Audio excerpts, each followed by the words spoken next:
The year is 1951. The place is Canberra, and Australia's 16th Prime Minister, Ben Chifley, is pacing his suite in the Hotel Kurrajong, anxiously awaiting the results of the federal election. But it's a moot point. He already knows his centre-left government has lost to the Conservative opposition led by Robert Menzies. As the night wears on, his condition worsens. And when his wife, Elizabeth, returns from a night out with friends early in the morning, she finds her husband dead of a heart attack at the age of 65. His term in office was turbulent, including nationalization of the banking system, the establishment of a national airline, and the creation of a national health scheme. But those achievements have been overshadowed by a series of corruption scandals. But despite the less than stellar exit from office, Chifley has come to be regarded as a highly respected Australian Prime Minister. That is, except by those who work or stay at the Hotel Kurrajong. Over the years, staff members have reported strange occurrences in the hotel, especially in room 237 where Chifley spent his last night alive.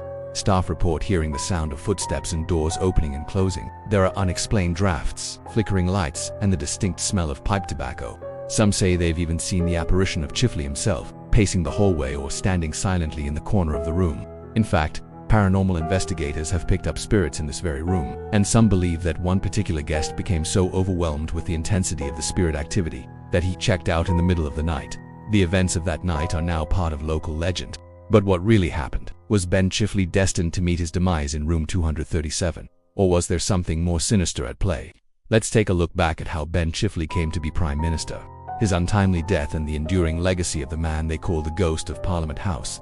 Ben Chifley was born in 1885 in the small town of Bulla in New South Wales. His father, Thomas, was a butcher and small farmer who had migrated to Australia from Ireland, while his mother Mary was an Australian born of Scottish and Irish descent. Chifley was the fourth of 6 children. His early life was marked by hard work on the family farm and a strong sense of social justice.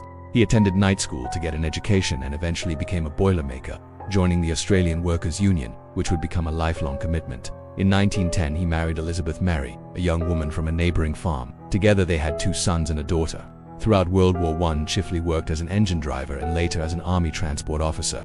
After the war, he returned to his union work and entered politics. He was elected to the New South Wales Parliament in 1929 and served in the state's first Labour government under Premier John Lang. Chifley's political career was interrupted by World War II, during which he served in the Army Medical Services. He was captured and spent almost 2 years as a prisoner of war until his release in late 1943. Following the war, Chifley was appointed deputy leader of the Australian Labor Party, and in 1945, he was elected to the federal parliament. In 1948, he became Prime Minister as the leader of a minority government. Despite his humble beginnings, Chifley was a brilliant politician. He was a master of detail and known for his fierce determination and tenacity.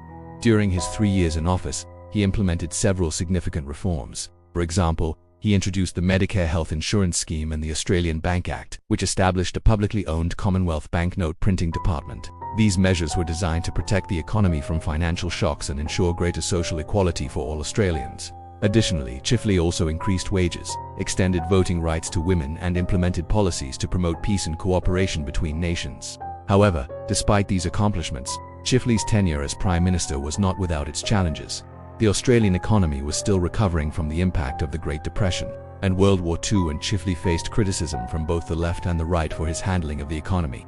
He also faced a number of corruption scandals involving members of his own party, which further undermined his authority and contributed to his party's defeat in the 1949 federal election. Despite his efforts to remain in power, Chifley was forced to resign and return to the backbenches of the Australian Parliament. It was during this time that Chifley began having health problems, including diabetes, which required him to travel to the United States for experimental treatment. Upon his return to Australia, his health continued to deteriorate and he suffered a stroke. Chifley's political career was effectively over, and he spent his final years writing his memoirs and enjoying his garden and fishing. On June 1951, he died of a heart attack at the Hotel Kurrajong in Canberra, where his guest room is now permanently sealed off. But why? Was there something about this room that caused such a stir among the staff? It is possible that the stress of his position and the pressures of his personal life contributed to his death. After all, he was a man who had experienced great highs and lows throughout his life, and it's possible that his body simply couldn't take any more. There's another theory that suggests foul play may have been involved in Chifley's death. According to this theory, Chifley was the victim of a conspiracy orchestrated by his political rivals who wanted him dead. This may seem like a far-fetched idea, but there is evidence to support it.